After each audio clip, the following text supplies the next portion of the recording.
Thanks guys for signing on. It's you want to be playing in March and we're doing that.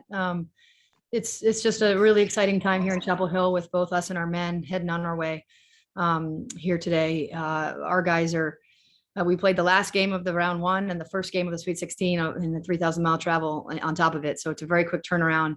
So their excitement will remain high throughout, which has been fun. So happy to answer any and all questions you guys all have. Michael, why don't you go ahead? Hey, Coach, I guess without divulging any trade secrets, what's sort of the plan for Aaliyah on Friday night? Yeah, she's just a tremendous talent. It's been fun as a basketball fan to watch her, not only her immediate impact, but how much better she's gotten. She's got better range, got better finishes over both shoulders than she had when she first came in. She's much more college body ready and pro body ready. So she's a formidable matchup for any team in the country, ours included. And you know, obviously it's not a player that anyone in the country can guard one-on-one. So we also will try to make that a shared responsibility. They're dangerous at every spot. I mean, it's an elite team. Don's done a really great job amassing a really talented squad. And so they can hurt you in a lot of different ways. And so it's going to be critical that we are disruptive on the defensive end and that we also put points on the board. Thanks. Aaron, go ahead. Hey, Courtney, I know you were eager to host and it didn't work out. And I know this is a confident group, so I'm going to give you an opportunity to be a glass half full person. Was there a benefit, you think, to playing in Arizona, playing a team that went to the national title game last year and playing as well as you did in a hostile environment? Does that add anything more for this group going forward? Yeah, it's a great question. And I think you're exactly right. I mean, I think once you set aside the fact that we probably should have been hosting, you know, it was a great environment for a college basketball game. And of the 9,000 fans, about 8,700 of them were not rooting for us. And so that was a great environment to have to be in. Every time they did anything right, it felt like the world had been changed in the wrong direction, right? And so we just had to stay steady. And so for this young team to play, you know, 11 of those guys on coach's roster were in the national championship game a year ago. And so, yeah, to see the growth that these guys have made, that has to bode well, not only for this particular team, but moving forward for our program. RL, go ahead. Hey, Courtney, obviously the travel was a little bit easier coming back, but what about the turnaround? 24 hours at home. Did you get one practice at Carmichael? How have you spent your 24 hours? Yeah, you know, we literally, our film guy was just in here working through the scout with me, and he said that he went home, he did his laundry, he put his bag in the laundry, and then he just put all the stuff right back in the bag. And I said, that's the beauty of being a guy, right? The rest of us have to pay a little bit more attention. But yeah, it was a very quick turnaround. We got in, we didn't get back to campus until about, I don't even know, 5 or 6, I can't remember. And then of course the good thing though is we have all day to work on the plane, right? So we got it was basically a typical work day. You were just doing it from 40,000 feet or however many feet up in the air that we were. But yeah, we're back out today. We're going to practice with our guys squad today, and then we'll head on our way. So Greensboro makes it an easy trip. So that's good. And then I ask about South Carolina and their style. They're an elite team, but sometimes you watch their games, it's almost like a rock fight. It's a little bit different. Can you describe how their game is from day to day? Yeah, you know, South Carolina can win in a lot of different ways. I've now probably seen 10 or more of their games in the last 48 hours or whatever it's been. And, you know, they've won in a lot of different ways. You know, I think their Miami game, they didn't play with as much energy as they have in the past, but, you know, they can beat you all over the floor. They can beat you on the defensive end. They can beat you with their size. They can beat you with their dribble attack. And so it's just not a game where you hope they're bad. They're not going to be. So you got to be great. And I know my guys look forward to that opportunity. And Kennedy's assignment Friday, or do you do not want to divulge? You know, I think there's always she guarded a variety of folks, but you know, actually Carly was on Pellington most of the game. You probably saw against Arizona. And Deja was on Sam Thomas most of the game. So, you know, we sort of mix and match a little bit because of how fast we want to play. It's also dependent upon, you know, where we are on the change of direction, et cetera. So, you know, we don't hone into matchups. It's hard if you focus on matchups when you start to scout and then you preach 5-on-5, you're not being consistent with your messaging. So we don't get with the matchups until game day. Thanks. Other people have questions? Mitchell. Sorry, Mitchell. That's okay. Yeah, Courtney, I know in the preseason you talked about kind of how this was the first team at Carolina that you had that was kind of built by you. You know, you handpicked them. They were either recruited by you or you wanted them to stay around. What is it like now, I guess, fast forward a couple months to see this team achieve what they've done and have the success that they've had? Yeah, it's really, if you think about it, only Jaylen Murray was a kid that was coached by someone else. That's rare in and of itself in a 3-year period. And she didn't even get it. She hasn't even gotten in the game in the last couple. So, it really is the inexperience on this team it's remarkable what they're able to do with the fact that they don't get to lean on either collective experience or their own individual experience. And so they've just had to stay laser committed to the day-to-day process. They've had to stay laser committed to bringing their piece. I think we've got talent across the roster and you can't always rely on the whole. The pieces have to bring what they bring as well. And so to think about where this program was this year, this time of year, 3 years ago to where it is now, it would be hard not to be really proud of what my guys have done. You good, Mitchell? Any follow-up? I guess kind of sticking on that, for you as a coach, is it kind of gratifying to see this team, like I said, that's been built by you, sort of outperform maybe even your own expectations that you had back in October? Yeah, I kind of look through each decision that was made. This decision, when you take over a job, the hardest part of it is that you have so many decisions to make in a relatively short period of time that impact every decision you make after it. Right. And so we originally were like, hey, we're not going to go right to the portal. We're going to trust our recruiting. So I kind of made that decision early on that I was going to recruit my ass off and that we were going to get really good young talent here and we were going to let them play. And then we were going to sprinkle that in with some experienced pieces. And you really need, last year we needed length and speed and Steph Watts, and we needed shooting in Petra. This year, we needed playmaking and point guard leadership. So we've been able to really find the right grad transfers to our core and then get our pieces better.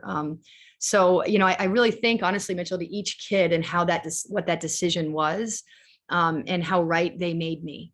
They have made me, it's not lost on me that they have made me, they have made the decision the right one because of how they've taken to me, how they've trusted me, how hard they've worked, and how they've allowed themselves to see themselves through my eyes, because I obviously saw great hope in them or I wouldn't have recruited them. And so that's really hard to do when you're used to being the star and then I'm asking you to learn. And they've really let me coach them. They've let me trust them. And we've had just a really good time with one another. So yeah, each kid I've really thought through as I have gone through this journey over the last 2 weeks or 3 weeks, and just like the gratitude I have for each individual kid has a special piece of the story. No one's kind of along for the ride.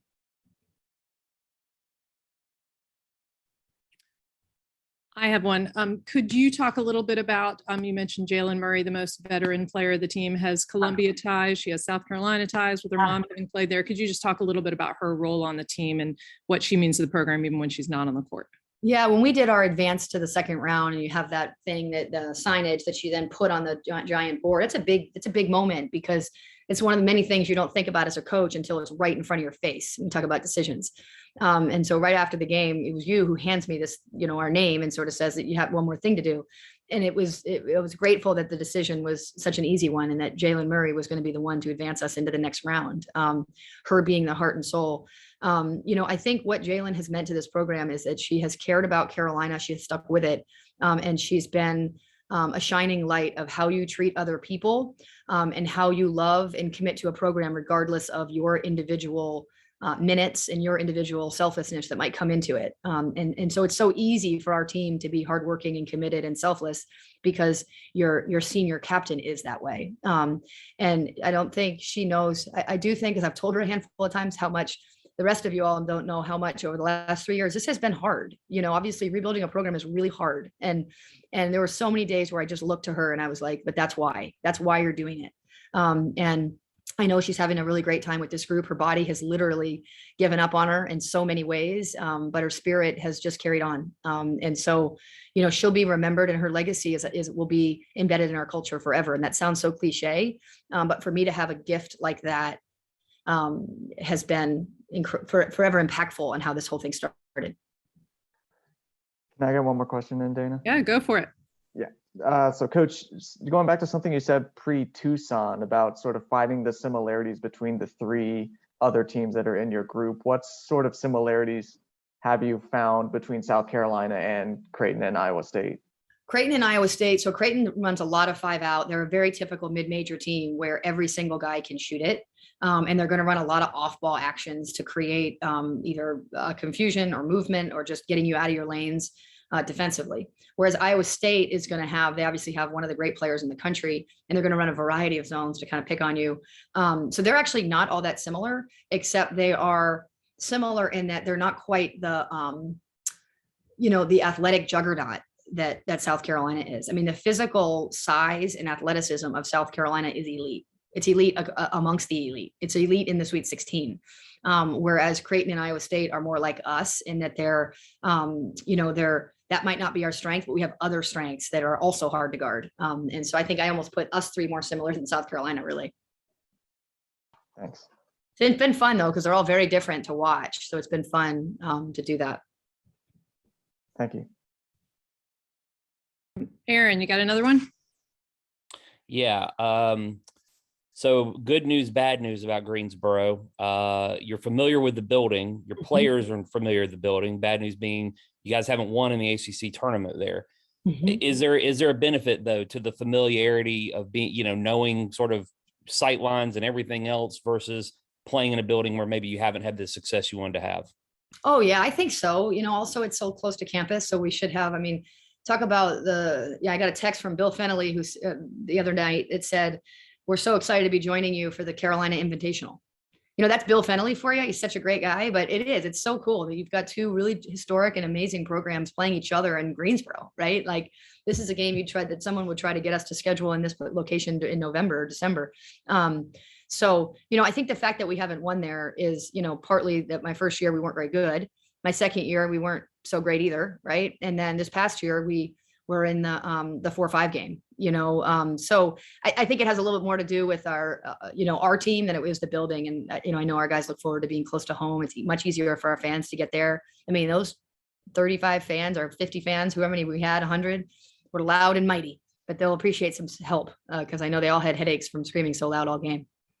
Is there, just to follow up, is there comfort for players though in knowing the gym, so to speak? I think so. Oh yeah, I would think. I try to focus on, I make the main thing. And so I don't really let them creep into those type of details. But I do think, as a shooter myself and as someone who played, there's a reason why there's a home court advantage. It's your crowd, which Greensboro will so will South Carolina, but there'll be people there. It won't be so 95% one team as it was this past tournament. And then also just, sight lines, rims, the comfort of that. And so having been there before, just like our regular home gym, it certainly is going to be helpful, I would think.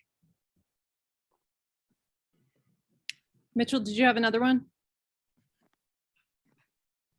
Yes. I was, a lot of people might look at your team and say, well, they don't really play with a real center. And they look at this matchup with South Carolina and they say, look at all the size they have. But, I think Anya Poole has played pretty well this year when she's gone up against maybe similar size. I was wondering if you could just talk about her and kind of how she's played and then the challenges that she maybe faces against South Carolina.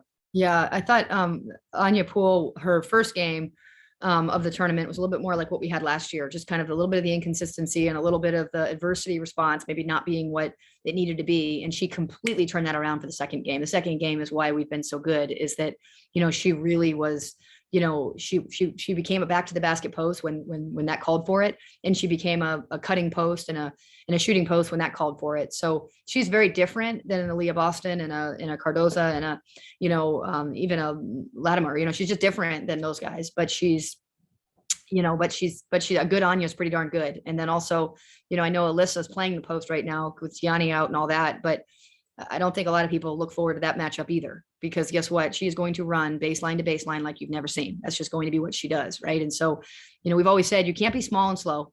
We are a little undersized, so we're going to be fast. And we just have to rely on that. Continue to rely on that, I should say.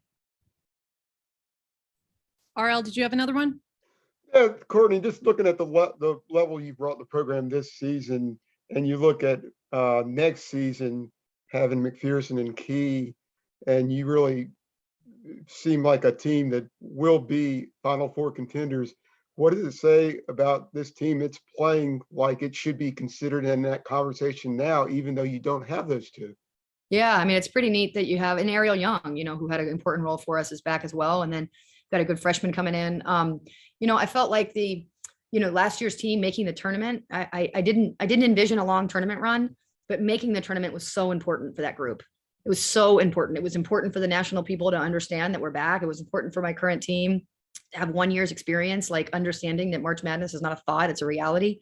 It was so important. And then this run is so important, because the same thing, it forces the media to pay attention, not to the past, but to the future and to the current. And then it also forces our guys to, again, build habits on what our expectations are, right? So these runs are all additive. And it's partly why, what Muffet said about UConn, it's like his sustained success they're absolutely getting a benefit from that, absolutely. And I'm not sure it's a bad thing, right? It's a bad thing if you're not in it, right? But, I do hope that our success with how much we're bringing back, when they always say you bring back a certain percentage of your scoring and all that, I think people will like the percentages that are returning on top of who we're adding in. But with the transfer portal, other people will make some considerable changes as well. So it's kind of a year to year thing. You got to look at it. That's my mid-major mentality, because I thought we were better at Princeton too. And I think my Princeton team is proving that. I almost had both of my teams in the Sweet 16, and so I've kind of always said, just focus on the current body of work. And it's just really hard for the media to do that because they can't get their live eyes on everybody. So they only rely on, well, I saw that team last year. It's like, well, we're totally different than we were last year. And every team is now with the transfer portal. So it's requiring more media. It's requiring them to watch more games. It's requiring them to talk to each other more. I think it's putting more onus on the league offices to do a better job across the board, promoting their teams. So it's an interesting time. I think the transfer portal has made the job of the media harder to get it right. Michael, did you have another one? Yeah, just one final one. Coach, could you describe your relationship with Coach Staley at South Carolina? Just sort of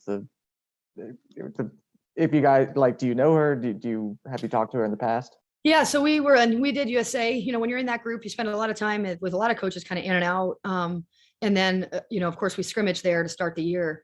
And then she was at Temple when I was at Princeton. So, it's someone who, she keeps a pretty tight circle. I would too, if I was that famous. Right. But she's also been a real advocate for women, and a real advocate, women of color, but also just women, about women leading women. And I also feel pretty strongly about that. That's an important thing for women to see, women leading them. So, she's been important to our game. She's been important to us coaches, even just with her paycheck. I mean, she's setting the example that, like, women's basketball matters. And I give a lot of credit to South Carolina for them saying it does. It matters a lot, right? So, she's a trailblazer in a lot of ways. And I think her personality, sometimes that might make it uncomfortable, but she has since just kind of signed on that that's how it goes. Her staff is really great. I've been next to them on planes. I've been next to them in recruiting a lot. So, these are, when you get to this level, meaning the Sweet 16 level, all these coaches pretty well, because you're in the recruiting gyms and you've been kind of playing each other and scrimmaging each other. And, to say I have the utmost respect for Don Staley would be an understatement.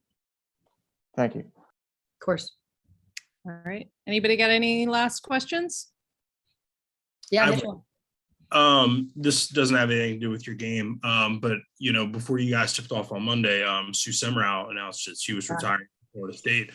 I was just wondering if you had any thoughts about, her kind of legacy in the ACC as an ambassador for women's basketball.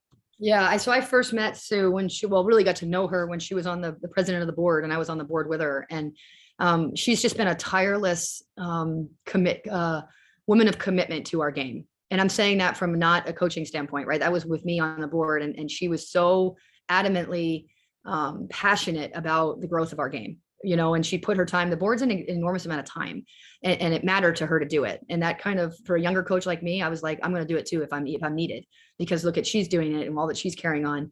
And then when I won my first ACC game last year, I got a package from her sent to the office, and she was just like, something like, I've always been a fan. So glad you're in the league and you're doing a great job, or something, something along those lines. But it's just, I think the things that Sue does for the people in this business go unnoticed by the outside because she's not looking for it. You know, she's truly about growing the game. And that's been really, really fun to see. I love that she's going out on her terms. I think she came back and once you're away from it for a year, I think for me, it takes me a week to know what life will be like when I'm not in it. Sounds kind of awesome at times. Right. And so I think when she was out of it for a year, I think she came back to it to give, to honor the team that she was coaching. And then I think it was like, yeah, that was fine being out of it. Right. So I'm so happy for her that she's gets to go out on her terms. And I'm not surprised that she didn't give herself a farewell tour. It's just not Sue. Awesome. Thanks. Well, I think we'll see Thanks, many of you guys. guys in Greensboro soon. Yell if there's anything else. Thanks, guys. Appreciate all you guys do for the game. Thanks, Coach. y'all. See you in Thanks, Dana. Greensboro. Thank Good you, night. everyone. Sounds great.